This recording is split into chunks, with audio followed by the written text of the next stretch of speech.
American and international امریکی اور اتحادی افواج آہستہ آہستہ ذمہ داریاں افغان فوج کے حوالے کر کے کوشش کریں گی کہ ہم 2011 کے جولائی تک افغانستان سے اپنے فوجی دستے واپس بلانے کا آغاز کر سکیں۔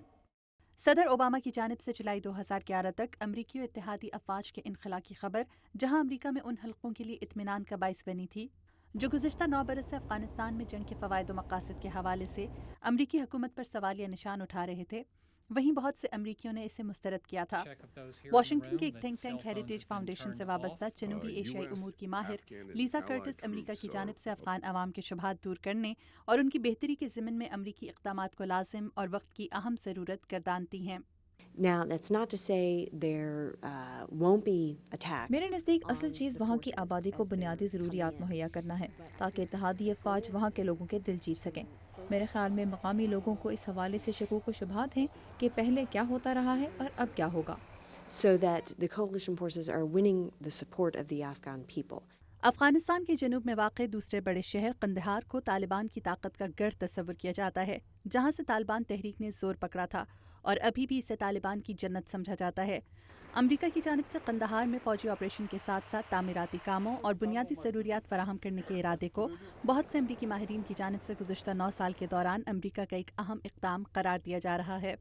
Well, I think the way General McChrystal has described it as the U.S. would be میرا خیال ہے کہ جس طرح جنرل میکرسٹل نے کہا ہے کہ امریکہ افغانستان کو سیکیورٹی فراہم کرے گا اور اتحادی افواج بھی اگلے چند ماہ میں قندھار کے باہر اور اس کے بعد قندھار شہر میں مقامی شہریوں کی حفاظت کے لیے جائیں گی، جس کا مقصد وہاں پر حکومتی معاملات کی درستگی اور بہتری، شہریوں کو بنیادی ضروریات مہیا کرنا اور شہر کی تعمیر نو ہے۔ بنیادی طور پر وہاں جانے والی افواج کی اولین ترجیح لڑائی کے بجائے قندھار کی بہتری کے ضمن میں اقدامات کرنا ہوگی۔ rather than seeking out insurgents, seeking out fighting. مگر کیا قندھار میں کیے جانے والے اس نئے امریکی آپریشن سے حالات فوری طور پر قابو میں آ سکیں گے اور کیا مقامی آبادی کے دل جیتنا اتنا ہی آسان ہوگا؟ واشنگٹن میں institute for the study of war سے تعلق رکھنے والی ڈاکٹر کمبرلی کگن اس حوالے سے کسی فوری نتیجے کے انتظار کو جلد بازی قرار دیتی ہیں۔ ان کے نزدیک افغانستان کے پیچیدہ حالات کی درستگی کے عمل میں امریکی و اتحادی افواج کو بہت وقت درکار ہو سکتا ہے۔ Very difficult to say. Afghanistan اس وقت لڑائی کی لپیٹ میں ہے۔ طالبان کے خلاف کیے جانے والے آپریشنز کی وجہ سے افغانستان اور بطور خاص جنوبی افغانستان کے حالات بہتر ہوئے ہیں اور طالبان کی طاقت کمزور کی گئی ہے۔ امریکہ کے لیے ضروری ہے کہ وہ افغانستان میں اپنے آپریشن جاری رکھے تاکہ طالبان کی جانب سے بغاوت کو کچلا جا سکے۔ Strength of that insurgency in some areas. جنوبی ایشیائی امور کی ماہر لیزا کرٹس بھی قندھار شہر میں اس تمام عمل کو طالبان کی موجودگی کے سبب دشوار قرار دیتی ہیں۔ I think the General McChrystal, the coalition forces have taken that on board. میرے خیال میں جنرل میکرسٹل اور اتحادی افواج کے ذہن میں یہ بات ہے اور انہوں نے مرچا آپریشن کا بھی جائزہ لیا ہے۔ اس خطے کو چیلنجز کا سامنا رہا ہے اور ایسا کرنا اتنا آسان نہیں ہوگا کیونکہ وہاں طالبان ہیں اور یہ سب سے مشکل کام ہوگا۔ انہوں نے مرجا آپریشن سے سبق سیکھا ہوگا مگر پھر بھی قندھار شہر میں یہ سب کرنا اتنا آسان نہیں ہوگا۔ Same thing in Kandahar.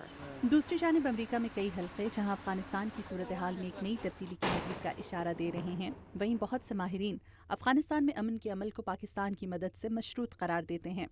The U.S. fully recognizes that it needs Pakistani support. امریکہ خطے میں پاکستان کی اہمیت سمجھتا ہے اور یہ جانتا ہے کہ افغانستان میں استحکام کے لیے اسے پاکستان کی مدد کی ضرورت ہے۔ واشنگٹن میں ماہرین قندھار میں جاری آپریشن کے ساتھ ساتھ شہر کی تعمیر نو اور وہاں کی مقامی آبادی کی بنیادی ضروریات پوری کرنے کو امریکی افواج کی ذمہ داری قرار دیتے ہیں، لیکن اس کے ساتھ ساتھ ان کا یہ بھی کہنا ہے کہ وہاں پر امن لانے کے لیے ضروری ہے کہ وہاں پر موجود دہشت گردی میں ملوث طالبان کے خاتمے کو یقینی بنایا جائے۔ مدیحہ انور، اردو VOA، واشنگٹن DC۔